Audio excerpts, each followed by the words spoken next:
7월 9일 장 마감 시향 정리해 보도록 하겠습니다. 코스피는 2,860선 마감했고 강보합 마감했습니다. 개인은 2,900억 정도 매도, 외국인은 3,100억 정도 매수, 기관은 300억 정도 매도했습니다. 코스닥은 860선 마감했고 강보합 마감했습니다. 개인은 1,700억 정도 매수, 외국인은 600억 정도 매도, 기관은 1,000억 정도 매도했습니다. 나스닥은 18,400선 마감했고요. 강보합 마감했습니다. S&P 500은 5,500선 마감했고 마찬가지로 강보합 마감했습니다. 원달러 환율 같은 경우 1,382원 마감했고요. 원 엔화 환율은 859원 마감했습니다. WTI 유가는 82불, 국제금은 2,363불, 국내금은 104,900원 선 마감했습니다. 그리고 비트코인은 소폭 상승해서 8,100만 원 선 마감했습니다. 그래서 이슈적으로 보시면 AI 시대 맞서 TSMC 잡을 삼성 파운드리 전략은 첨단 패키징이다. 그래서 오늘 서울 코엑스에서 삼성 파운드리 포럼이 개최됐었습니다. AI 급성장에 따라 고성능 및 저전력이 핵심이다. 라는 내용이었고요. 어, 이 패키징 관련된 기업들이 좀 주목을 오늘 받아서 올라갔습니다. 그래서 대표적으로 가온칩스, 리노공업, 또 이오테크닉스가 좀 5% 정도 상승 나왔습니다. 그래서 파운드리 선단 공정, HBM, 첨단 패키징 품은 AI 솔루션을 강조했고요. 삼성전자가 앞으로 AI 가속기 수주도 하면서 AI 솔루션에 대해서 어, 강력하게 치고 나가겠다라는 내용들이 담겨 있었습니다. 다음으로 이제 일본 증시 후끈 5일 만에 또 최고치인데요. 일본은 현재 GDP가 내려가고 있고 경제 상황이 매우 안 좋은 상황임에도 불구하고 주식 시장은 잘 나가고 있습니다. 그래서 니케이 지수는 어제 미국발 증시 훈풍 덕에 개장 후 우상향을 했고요. 사상 최고치를 돌파했습니다.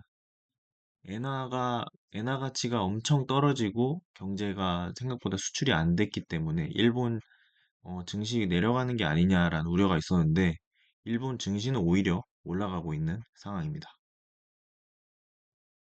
그리고 비트코인 4억 간다던 부자 아빠 로버트 기요사키가 폭락장을 예견했습니다. 어, 로버트 기요사키의 경우 비트코인을 사라, 팔라 뭐 이런 얘기를 많이 하는 사람인데 대부분 사라고 했을 때 저점이었던 경우가 많아서 쪽집게로도 별명이 지어져 있습니다. 그래서 비트코인 강세를 주장해왔던 로버트 기요사키가 최악의 폭락장을 경고했습니다.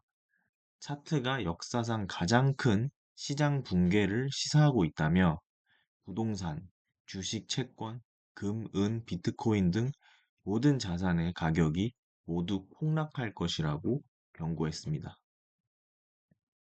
근데 로버트 기요사키의 경우는 항상 폭락장을 강력하게 얘기하기 때문에 2022년, 21년도에도 계속 엄청난 폭락이 올 거라 했었는데 폭락은 오지 않았었습니다. 그래서 어, 저가의 매수 기회다 할 때는 약간 정확했다는 점. 하지만 폭락장은 되게 잘 맞추진 않았다는 점을 생각하면서 한번 보면 좋을 것 같습니다. 다음으로 이제 SK 하이닉스 9월에 대만에서 엔비디아랑 TSMC 삼각 동맹 강화를 선언한다고 합니다. 이제 글로벌 AI 반도체 연합 전선이 더욱 두터워졌습니다. 엔비디아를 비롯한 TSMC, 하이닉스까지 지금 전 세계 AI 반도체를 이끄는 주축이죠. 삼각 동맹을 이제 더 강화하겠다라는 내용으로서 하이닉스가 더욱더 입지를 견고히 하는 모습입니다. 삼성전자는 이 삼각 편대에 편승하지 못해서 삼성전자는 앞으로의 AI 반도체 연합에서 낄 수 있을지에 대한 우려가 좀 나오고 있는 상황입니다. 오늘은 뭐 SK 하이닉스 좀 주가 강력한 모습 나와줬습니다. 오늘 시장에 이제 상승이 제일 많이 나온 테마가 원전입니다. 30조짜리 원전 발표가 임박하고 있습니다. 그래서 원전주가 오늘 강세 보였습니다. 최대 30조 원 규모로 예상되는 체코 신규 원전 건설 프로젝트 우선 협상 대상자가 발표가 임박했습니다. 그래서 체코 정부는 현지 시간 17일 무렵 신규 원전 건설 프로젝트의 우선 협상 대상자를 발표할 예정이라고 알려졌습니다. 그래서 건설 단가 측면에서 프랑스보다 절반 이상 저렴하고 공사 기간을 기한 내 잘 맞추는 한국이 가장 유리하다는 관측이 나오고 있습니다. 그래서 이와 관련된 주식들 상한가 가면서 오늘 강력한 모습 나왔습니다. 그리고 국방부가 호주에서 한국과 호주 국방 방산 협력 컨퍼런스 주관을 했다고 합니다. 국방부는 11일 호주 캔버라에서 한국 호주 국방 방산 협력 컨퍼런스를 개최한다고 합니다. 그래서 오늘 방산주도 나쁘지 않은 모습 나와줬습니다. 그리고 다음으로 이제 KB증권 트럼프 당선 시 증시 변동성이 상승될 것이다 라는 리포트 나왔고요. 코스피가 이제 약세 전망이 된다고 합니다. 미국의 대선 결과에 따라 금리와 증시의 변동성이 확대될 수 있다는 전망이고요. 과거 트럼프 재임 시절에 금리가 올랐다 내렸다 요동을 쳤던 그때를 생각하면서 재현이 될 수 있다라는 내용이었습니다. 이제 도널드 트럼프 재임 시절에 중국과의 무역 분쟁 등으로 달러와 금리가 매우 요동쳤던 상황이 있었습니다. 그래서 트럼프가 되면 다시 변동성 그리고 자국 이익 우선주의가 강력하게 나타날 것이다. 그래서 우리나라 시장도 약세가 되지 않을까라는 내용의 리포트였습니다. 그래서 오늘 전체적으로 주식 시장 보시면은 음, 원전 체코 관련된 종목 한전산업 상한가 같고요. 또 우리기술 어제에 이어서 20%또 상승했습니다. 그리고 또 액침냉각 관련된 GST 오늘 15% 정도 상승 나왔고요. 오늘 업종별로 보시면 전력설비가 가장 강력한 모습 나왔습니다. 상한가 간 종목이 두 종목이나 되고요. LS 에코에너지도 최근 들어 계속 강력한 모습 나오고 있고 또 최근 변압기 수주에 대한 이야기들이 많이 나오면서 효성중공업이 최근에 노르웨이에 3,300억 정도 규모의 수주를 따냈습니다. 그래서 변압기 관련주들, 변압기 아직까지 수요 아주 강력하다라는 내용의 리포트들 나오면서 LS 일렉트릭, 효성중공업, HD 현대일렉트릭 전체적으로 오늘 강력한 모습 전력 관련주들 나왔습니다. 어, 그리고 원자력 발전이 오늘 엄청 강력했는데요. 원자력 관련주들도 대부분 상한가 들어갔고 20% 상승 나오기도 하고 강력한 모습 나왔습니다. 두산 에너빌리티도 어제 7% 정도 올랐는데 오늘도 6% 정도 오르면서 어, 52주 신고가 경신했습니다.